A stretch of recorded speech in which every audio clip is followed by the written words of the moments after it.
Good morning guys, स्वागत है आप सबका मेरे चैनल पे टॉपर्स हब पे। आज हम करेंगे बायोलॉजी क्लास 11th चैप्टर 2 में प्रोटिस्टा टॉपिक सारा कवर करेंगे। पिछली वीडियो में मैंने आपको मोनेरा सारा कवर करवाया था, तो आज हम प्रोटिस्टा करेंगे।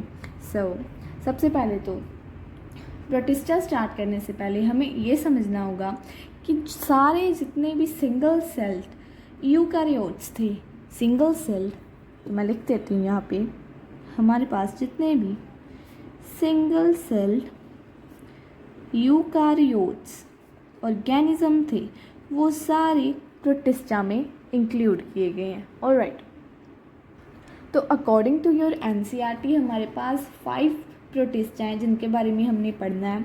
तो इससे पहले मैं आपको बताऊंगी कि इन प्रोटिस्टा के न्यूट्रिशन के बारे में। तो जो न्यूट्रिशन होता है वो फोटोसिंथेटिक होता है, ठीक है, या फिर वो सैप्रोफाइटिक होता है, या न्यूट्रिशन होगा हमारे पास होलोजोइक। 3 टाइप के न्यूट्रिशन हैं जो हमें प्रोटिस्टा में मिलते हैं। इनके अंदर जो प्रोटिस्टा की टाइप्स हैं वो मैं आपको लिख देती हूँ। सबसे पहले आता है क्राइजोफाइट्स जो हमारा फोटोसिंथेटिक में आता है। उसके बाद डायनो फ्लैजिलेट्स, उसके बाद हमारा यूग्लिनोइड्स।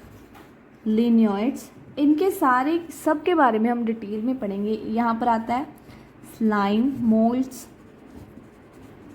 एंड होलोजोइक में हमारा जो आता है वो है प्रोटोजोआ।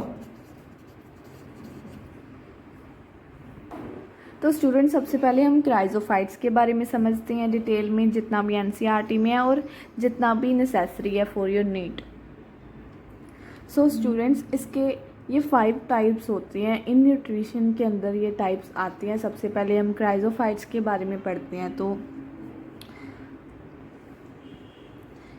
क्राइजोफाइट्स, तो सबसे पहली चीज़ जो क्राइजोफाइट्स के बारे में जाननी है हमने कि ये जो हैं ये माइक्रोस्कोपिक है।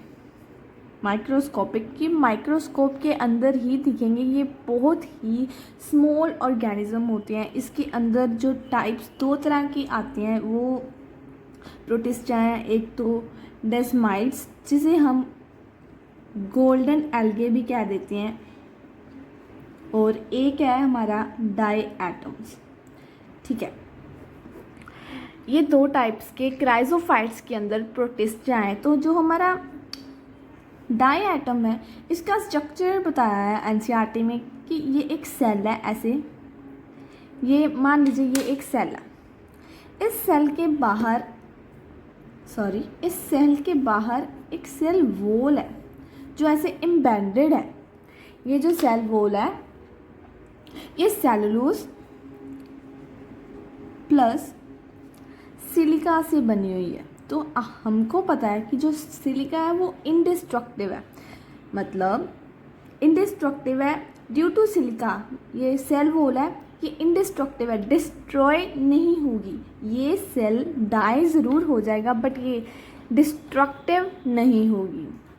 तो हमारे पास तो ये सबसे बड़ा क्वेश्चन है कि ये जो सेल वॉल है सेलुलोज और सिलिका से बनी हुई है, ये इंडिस्ट्रक्टिव है। तो इंडिस्ट्रक्टिव कैसे है, ये आंसर भी तो हमारे पास होना चाहिए। तो ज़रूर मैं आपको आंसर बताती हूँ।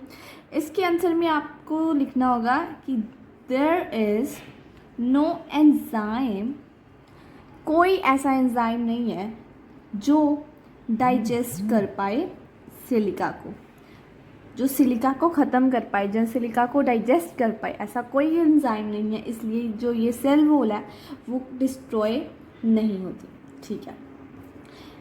सो they form diatomaceous earth, they die but not destroy. मतलब अभी देखो ये मर तो जाते हैं बट डिस्ट्रॉय नहीं होते। इसलिए ये अर्थ की सरफेस पर अपनी एक सरफेस बना लेते हैं, खुद की सरफेस, जिसे हम कहते हैं डाईएटोमियस अर्थ। दे फॉर्म डाईएटोमियस अर्थ। ये याद रखना, ठीक है, ये वर्ड याद रखना। एक और बात जो मैं आपको बताना चाहूँगी कि इसमें फ्लैजिला नहीं होते। अगर आपने मेरी पिछली वीडियो देखी है मोनेरा वाली तो आपको पता होगा फ्लैजिला क्या होते हैं। वो मोटाइल में हेल्प करते हैं, मतलब मूवमेंट में। इसकी तो मूवमेंट होगी नहीं क्योंकि इसमें no flagella, there is no flagella, no flagella. तो इसकी मूवमेंट कैसी होगी? तो देखिए ये ना वाटर में रहता है, ठीक है। तो वाटर करंट के साथ जिधर को वाटर इसको लेकर जाता है उधर को ही ये जाता है, इसके पास फ्लैजिला नहीं है। तो नेक्स्ट हम प्रोटिस्टा पढ़ेंगे डायनोफ्लैजिलेट्स। फ्लैजिला से आपको पता ही होगा, फ्लैजिला जिससे सेल एक मूवमेंट कर सकता है। डायनो मतलब दो फ्लैजिला हो। एनसीईआरटी में इसकी डायग्राम तो नहीं है, बट मैं इसकी डायग्राम बनवाऊंगी आपको ताकि आपको अच्छे से समझ आ जाए, बिकॉज़ मैं आपको कोशिश करती हूँ कि अच्छे से अच्छे तरीके से समझा पाऊँ कोई भी टॉपिक। इसलिए मेरा चैनल आप सब्सक्राइब कर दीजिए, वीडियो को लाइक किया करीजिए। तो ये देखिए, ये दो हमारे पास क्या है, ये हमारे पास फ्लैजिला है। उसके बाद इसमें स्टिफ सेलुलोज की प्लेट्स होती हैं। तो ये वही प्लेट्स हैं, ये जो हैं वो स्टिफ सेलुलोज की प्लेट्स हैं। इसके पास दो फ्लैजिला हैं। इसे मैं क्या कहूँगी? इसे मैं लॉन्गिट्यूड फ्लैजिला कहूँगी। और इसे क्या कहूँगी? इसे मैं ट्रांसवर्स फ्लैजिला कहूँगी। ऑलराइट, ये जो स्पेस बचती है इसे मैं ग्रूव कहती हूँ। अगर इस साइड को है तो ये ट्रांसवर्स हो गई, अगर इस साइड को है तो वो क्या हो गई? वो लॉन्गिट्यूडनल हो गई। तो मेन बात जो आती है डायनोफ्लैजिला की, जो इसका कलर होता है वो इसके मेन पिगमेंट पर डिपेंड होता है। मेन पिगमेंट पर डिपेंड होता है। मान लीजिए इसके येलो, ग्रीन, ब्राउन, ब्लू या फिर रेड कलर हो सकता है। इसके पिगमेंट का जो मेन पिगमेंट का कलर होगा वो ही इसका एक्चुअल में कलर होगा। तो एक एग्जांपल देती हूँ डायनोफ्लैजिलेट की, बहुत ही पॉपुलर गोनियाओलेक्स। तो ये जो एग्जांपल है, एक्चुअल में जो ये डायनोफ्लैजिलेट है ये रैपिड मल्टीप्लिकेशन करता है, बहुत जल्दी बदलता है, जिससे कि ये अपना अपीयरेंस चेंज करता है। तो जिससे हमें पता ही है कि ये वाटर में रहता है प्रोटिस्टा, तो ये इससे वाटर का जो कलर हो जाता है वो रेड हो जाता है। तो जहाँ भी आपको रेड टाइड्स वर्ड दिख जाए, मतलब कि जो टाइड्स है वो रेड है, तो मान लीजिए इसी की वजह से थी। उसके बाद जो डायनोफ्लैजिलेट्स की एक और बात है वो मैं बताना चाहूँगी कि ये टॉक्सिन्स रिलीज़ करते हैं। तो ये वाटर में रहते हैं तो वाटर में ही टॉक्सिन्स रिलीज़ करेंगे। तो वाटर में ये नंबर ऑफ टॉक्सिन्स रिलीज़ करते हैं, जिससे number of organisms, marine animals की डेथ हो जाती है। डायनोफ्लैजिलेट्स उसका रीज़न होता है। आगे हम फोटोसिंथेटिक प्रोटिस्टा में लास्ट टाइप यूग्लिनोइड्स के बारे में पढ़ेंगे। तो इसका सबसे पहले अगर मैं स्ट्रक्चर बताऊं कि इसका स्ट्रक्चर कैसा है, तो मैं कहूँगी इसके पास सेल वॉल नहीं है। अगर सेल वॉल नहीं है तो इसकी कोई शेप भी नहीं होगी। No, they don't have defined shape. तो जो इसकी लेयर होती है वो सॉफ्ट होती है। इसके पास सॉफ्ट लेयर है, इसके पास सॉफ्ट लेयर है। उसका स्पेसिफिक नेम भी गिवन है एनसीईआरटी में, जिसे हम पैलिसिल कहते हैं। तो इसकी वजह से हमारे यूग्लिनोइड्स फ्लेक्सिबल रहते हैं। इनकी एबिलिटी है इसकी वजह से कि वो फ्लेक्सिबल हैं। तो इसमें भी दो फ्लैजिला हैं। तो एक तो है स्मॉल एंड दूसरा फ्लैजिला है जो दूसरे से कंपैरिजन में बिग है। अगर मैं आपको इसकी डायग्राम बताऊं तो वो कुछ ऐसी रहेगी। एक फ्लैजिला होगा जो बड़ा होगा और एक फ्लैजिला होगा जो छोटा होगा, स्मॉल इन साइज होगा। ठीक है, ये यूग्लिनोइड्स की डायग्राम बना दी, अपनी ओर से अच्छे से बनाने की कोशिश की। तो यूग्लिनोइड्स का ना जो न्यूट्रिशन है वो बहुत डिफरेंट है बाकी सब से। और इंटरेस्टिंग है एक्चुअल में, जब लाइट होती है, अगर तो लाइट प्रेजेंट है तो ये फोटोसिंथेटिक कर होंगे और मतलब अपना खाना खुद बनाएंगे, तो हम कह सकते हैं ये ऑटोट्रॉफ्स हैं।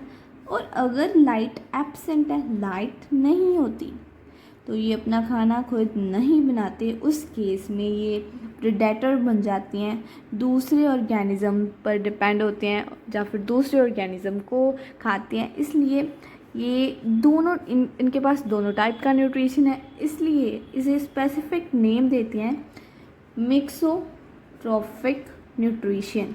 ये वर्ड सिर्फ और सिर्फ यूग्लिनोइड्स के लिए यूज़ करते हैं। आगे हम पढ़ेंगे स्माइल मोल्ड्स के बारे में। तो ये बहुत इंटरेस्टिंग है, इसे डायग्राम के साथ समझेंगे। सबसे पहले तो ये डेड लीफ पर रहते हैं। ये कुछ ऐसा स्ट्रक्चर है, ये डेड लीफ पर रहते हैं। तो ये कुछ ऐसा स्ट्रक्चर है जिसके पास सेल वॉल नहीं है, सेल मेम्ब्रेन नहीं है, बट बहुत सारे न्यूक्लियस होते हैं। आई रिपीट, सेल वॉल भी नहीं है, सेल मेम्ब्रेन नहीं है, बहुत सारे न्यूक्लियस होते हैं। मान लीजिए ये लीव है, ठीक है, ये लीव के ऊपर हमारा ये स्माइल मोल्स है जिसके पास बहुत सारे न्यूक्लियस हैं।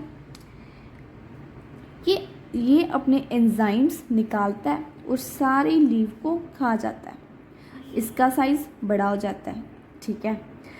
तो आगे की कंडीशन में क्या होता है, सारा पत्ता खा गया, लीफ खा गया, तो ये अकेला बड़े साइज में बन गया। अब इस स्टेज में हम इसे कहते हैं प्लाज्मोडियम, ठीक है, इस स्टेज में इसे प्लाज्मोडियम कहते हैं। अब ये ऐसा हो जाता है बिकॉज अब इसके पास कुछ खाने के लिए नहीं है, ये अपनी अनफेवरेबल कंडीशन में है, इसके पास फूड नहीं है। इससे ये फ्रूटिंग बॉडीज बनानी शुरू कर देता है। ऐसे कर कर इसके पास ऐसे ये फ्रूटिंग बॉडी में स्पोर्स डेवलप कर लेता है।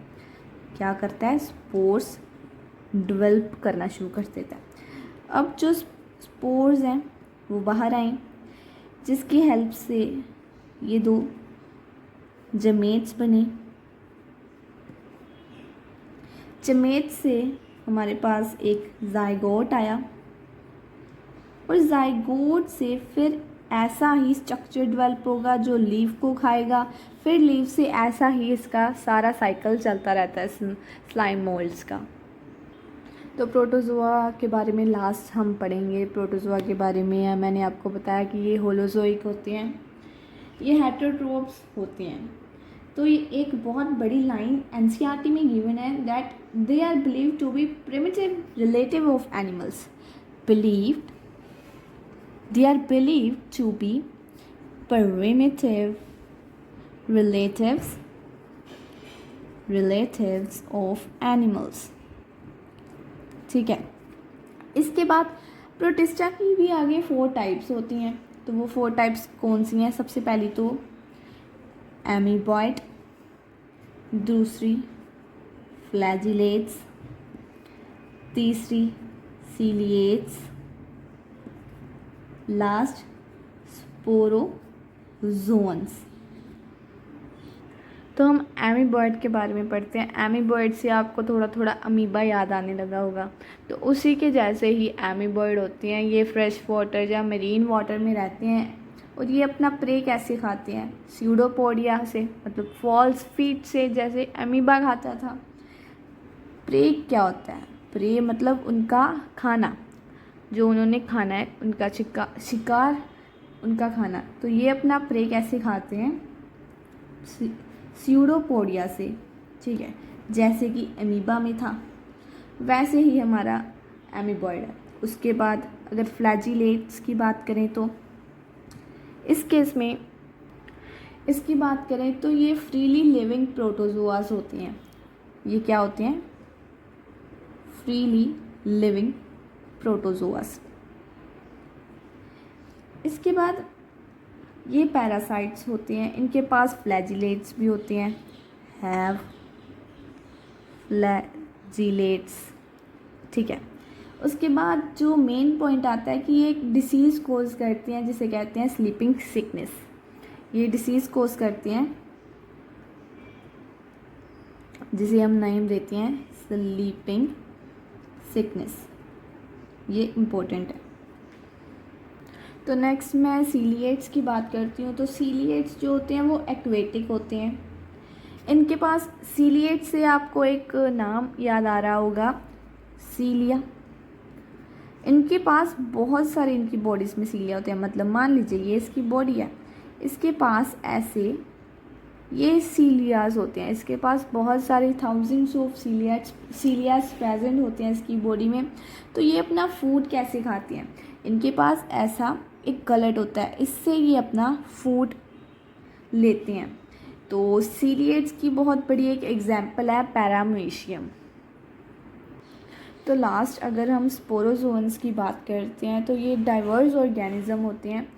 ये स्पोर्स होते हैं, ये इन्फेक्शनस स्पोर्स होते हैं। कि कौन से स्पोर्स होते हैं? ये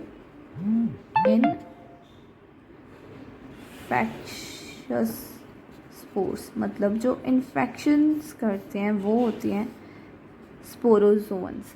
जो ह्यूमन की बॉडी में इन्फेक्शंस क्रिएट करते हैं, ये स्पोर्स होते हैं जो इन्फेक्शन कोज करते हैं। जैसे इसकी बहुत बड़ी एग्जांपल देती हूँ, वो है प्लाज्मोडियम।